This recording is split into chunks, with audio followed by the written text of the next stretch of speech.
Hello everybody, welcome back to Let's Play Hearts of Iron 4, The New Order of America. Let us continue on from where we last left off. So, Indonesia.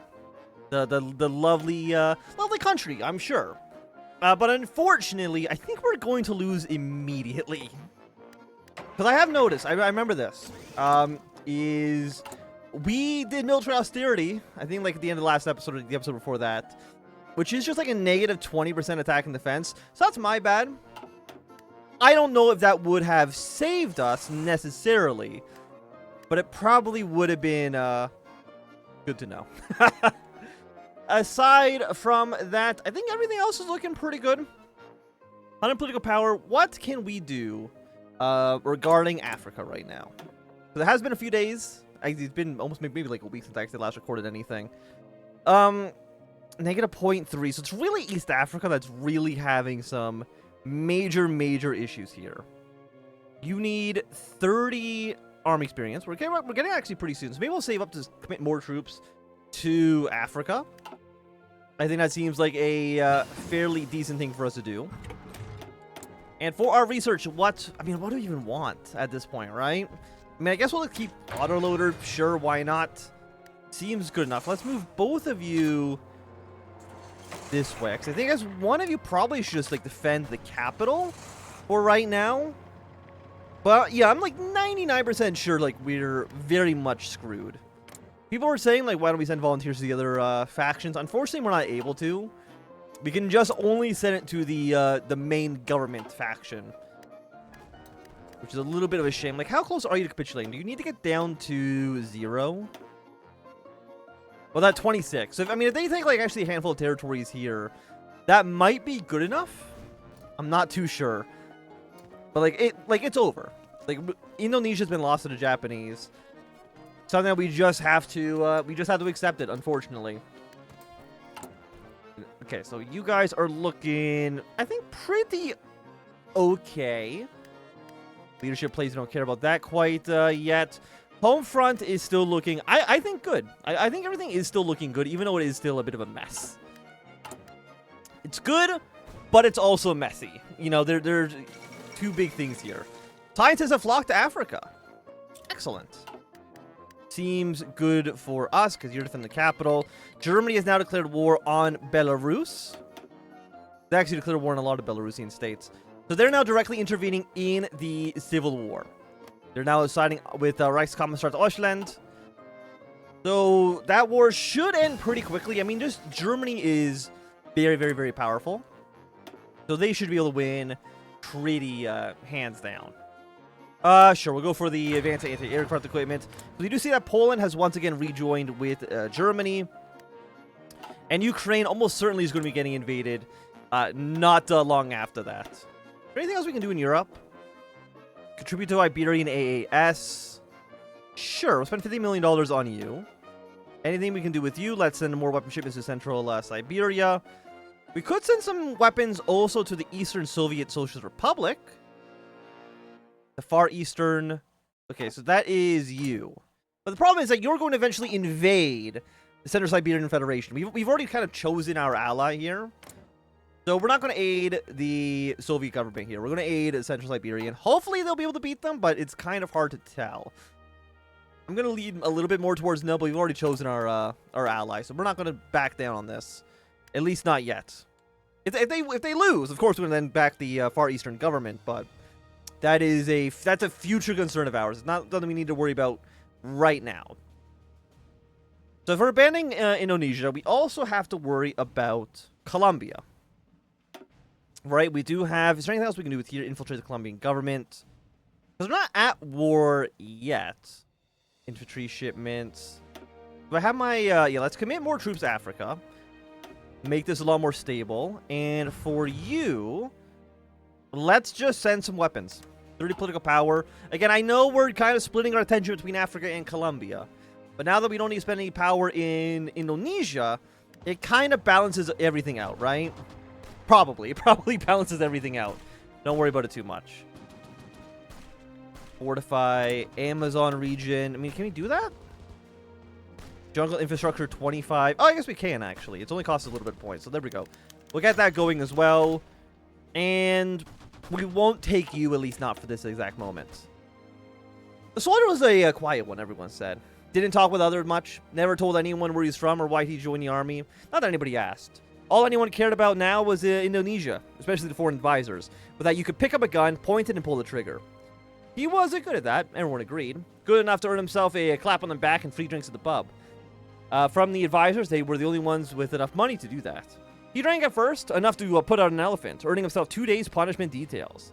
Later, he didn't touch alcohol at all. The advisors were happy. They told him he'd gotten used to the killing, just like them. When you could enjoy the full use of your senses, even after watching a montage of death and gore, then you knew you were normal again. Every morning, the soldier would listen to the readout of the changes along the line of contact. Mostly is localized to their specific sector, but every so often, a faraway city's capture or destruction would be mentioned. A reminder, the officer said, of what they were fighting for. I mean, you're obviously losing. It had been a day as normal as any other, as the soldier filed out, leaving the foreign advisors to discuss the day's objectives. Before the soldier in question blew their brains out with his service rifle, painting the tent red before adding his own blood to the mix. Okay, well, not maybe like the greatest thing that could have happened, but okay, you're gonna push one more province in. Now, with our units defending, I don't think Japan will be able to push us out. We might theoretically be able to defend forever, as long as this does not ever drop below 25%. But it is possible that it will. Okay, so what do we have? We've done stuff in the name of bipartisanship. We cannot do you because the Civil Rights Act did not actually reach the floor. And here's the thing, I don't know if we want to anger the nationalists right now. I don't think it's good politics for us to do so. What do I need to actually do to put this on the floor? Because it hasn't reached... Do I need to do this? Coffee with Malcolm, dinner with the king. Power of the Civil Rights Act will increase. More people will be more supportive of our caucus. It'll strengthen the Civil Rights Act and give us a few votes at the risk of angering a nationalist. And I don't think I want to do that, because people have been warning me that if we go too progressive, too liberal, we might get assassinated. And I want to try to avoid that fate, if possible. So let's fight some tyranny since 1776. Is there anything? That's the only other tree we have, right? Yeah. And then we can kind of negotiate with the Japanese, see if we can maybe take back our ports in California. Maybe we can take back Hawaii if we're lucky, but don't count on that one as much. The beginning of a beautiful friendship. America is divided more than ever on seemingly every issue. Economic policy, military interventions, civil rights, and just about whatever else you could fit on the nightly news. Now more than ever, however, we must bring Americas together and create a more free and equal America. That said, a free, equal America requires a lot of work to turn from fantasy into fact. The first step is securing bipartisan support for Congress. Our best bet is some kind of coalition with the more liberal Democrats.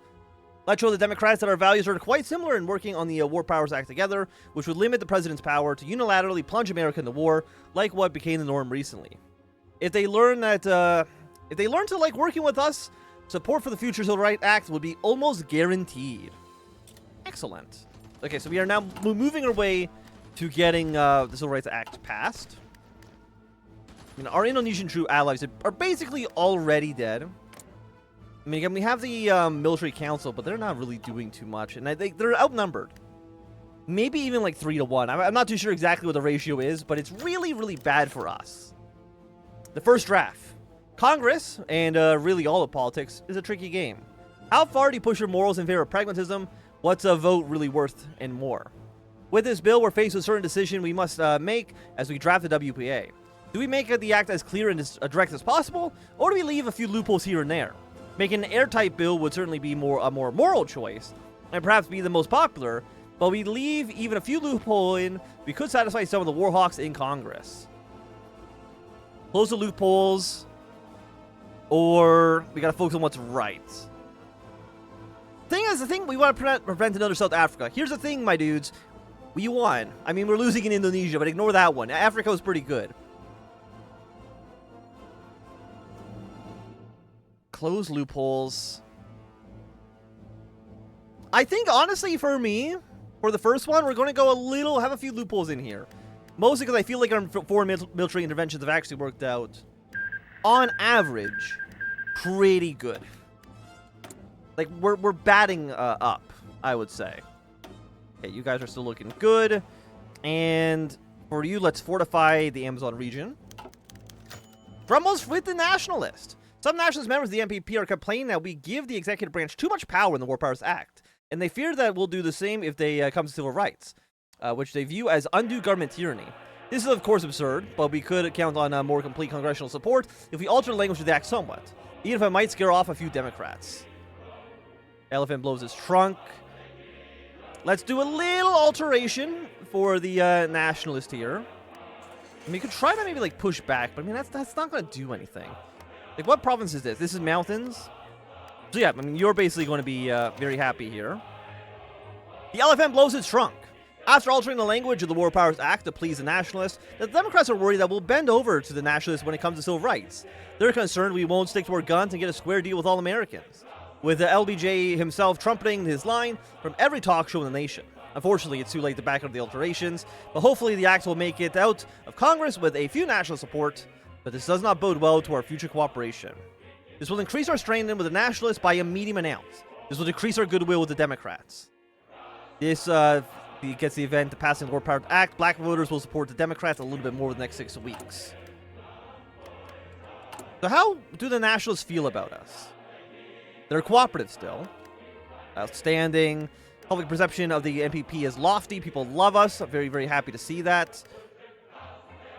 So, I mean, if that's the case, maybe we can now sideline a handful of the Dixiecrats. If we've done a little bit to we've got medium amount of support from the nationalists. Now we can sideline them a little bit. Request from Angola. Received a request from the leadership of the OFN government in Angola for additional funds to be put to use in improving the administration of the mandate and investing in the economy. This will, they say, improve their ability to manage the region and move Angola closer to independence. Yeah, sure. Money is no issue. I literally do not care how much money anything costs. If you're asking for money, I will give you a blank check. Thing is, I'm not going to give you a blank check in regards to political power. That's going to be a little bit more difficult to work with. Passing the War Powers Act. With the recent Senate vote, the War Powers Act is on its way to Robert's desk, which means a victory for us and our coalition. Hypothetically, this should mean that we have achieved a great success for bipartisanship in America, but it seems like we've dug the party trenches even deeper. We sought not only to prevent another South Africa, but to show America how to work together again. And while we got a job done in the end, the cracks we got along the way are worrying. Still, what's done is done, and we must look forward into the future and not into the past. There will likely be another opportunity to showcase bipartisan soon, and to guarantee the Democrats that we're the people to work with when it comes to civil rights. Okay, so we're going to go for the EPA next. We're going to be seen as a little bit less liberal, which to me seems that we can go a little bit more liberal with the EPA. Which I would be happy with. I'm even looking at Indonesia, man. Like, either we win and we stagnate this long enough that Japan gives up. I don't know if that's even possible. Because we're basically relying on the military council to maybe push into this. But, like, that's not going to happen. So, like, ignore it. Either they last a million years, or they die. We'll just, we'll be over here. We'll be worried about American things, right? We don't need to worry about, what's going on over there. So, unsurprisingly as well, Germany is, defeating every single one of their competitor governments in Ausland. Which, I mean, we all knew was going to happen, because Germany is still very powerful, even though they did fight a massive civil war. They're still, like, the big kids on the block, right? Drafts in the EPA. America's always been a land of progress, with each new era bringing new innovations and opportunities through the wonders of science and industry. But progress comes with a cost. The ravages of unchecked development have waged devastation upon the great beauty of nature, and the skies choke with smog just as the lands lie with waste. Something must be done to ensure that we do not squander the bounty of our great country. Our news bill will introduce a slew of environmental protection and regulations aimed at reducing the impact of human development on the natural world. Business and government institutions would be encouraged to monitor and reduce their reliance on polluting chemicals, inefficient practices, and irresponsible waste disposal, among other such ills. Certain incentives to help encourage the adoption of green policies will also be included in the bill. including increased taxation on polluted products and subsidies for organizations that adopt environmentally friendly initiatives. Before we submit this bill, we must figure out the strategy. Our cooperation with the Republican and Democrats have represented an opportunity that we may be able to exploit on this matter. A number of Democrat senators have expressed a great passion for this cause of environmental protection, and if we were to offer them a seat at the table to help draft a bill, we could show up support even when it comes to time for the vote. On the other hand, their passion may prove rather counterproductive, as they will certainly request that we include even stronger protections that may not provide as palatable to the rest of the government. The decision lies in President Kennedy, who is willing to pursue any avenue in the interest of defending Americans' national beauty. Yes, we will invite the Democrats to the table. I'd love to hear what they have to say. Is there a way that I can just see... Again, I mean, it says they're cooperative, so I'm assuming that means if we were to sideline them, it probably wouldn't be that bad. Seen as more liberal. Yeah, so these are going to be like 2 liberal points. So right now we're one... No, are we 2 conservative? Because we took a... I think you were 1 conservative point. Wait, no, you're pro-liberal. We took 1 pro-liberal. We took 1 pro-conservative. So right now I think we're tied. I don't know if that's actually how this works. Saturday mornings with Tom and Jerry. In one surprise release, Metro-Goldwyn-Mayer has announced to millions of eager American children that their most famous cat and mouse duo has come to CBS. A press release from the broadcasting channel itself said that the new episodes of the award-winning cartoon Tom and Jerry will feature in its weekend morning lineup alongside reruns of the shorts made by Gene Dutch and the original creators Hanna-Barbera. The series is undergone numerous changes in both the art style and content since their introduction to the viewing public in 1940. But MGM has promised to maintain the consistently high quality of comedy it is known for. With a venerable Chuck Jones of Warner Brother cartoon fame in charge of the reboot, observers believe that the Big Five studio has every reason to be confident with their claims. Regardless of the details, fans both young and old have since expressed their ecstasy and seen a duo slapstick escapades every Saturday morning with bags of heartfelt mail delivered to MGM's post office. The future seems bright for the centerpiece of the entire generation's childhood, and it may just remain as such for as long as it continues to run. Hey, Tom and Jerry. I'll be honest, not the biggest Tom and Jerry head, but that's okay. A firmer hand in the environment. Democrats have been eager to work with us in developing the Environmental Act, and likely discussions about the bill's content have taken place over the last few days. As expected, however, the decision to include them may come at a cost. While they have welcomed protections offered by the bill, the Democrats say that they do not go far enough. And for they claim that sufficiently wealthy and powerful organizations would freely be able to ignore the regulations if profit remains sufficient. Rather than the carrot, we need a stick, they say. Among other proposed amendments include rendering certain particular and ecologically damaging practices illegal, with sufficient fines and sanctions for those companies who continue to engage in them. In addition, they also seek the creation of a government watchdog that would be able to investigate organizations that flaunted environmental law and enforce fines on those they find in violation of these regulations. Though these suggestions would certainly make the difference for the environment, there are many who would balk at such an interventionist approach. Passing the bill with their amendments attached may prove to be even more difficult than if we just tried it out alone.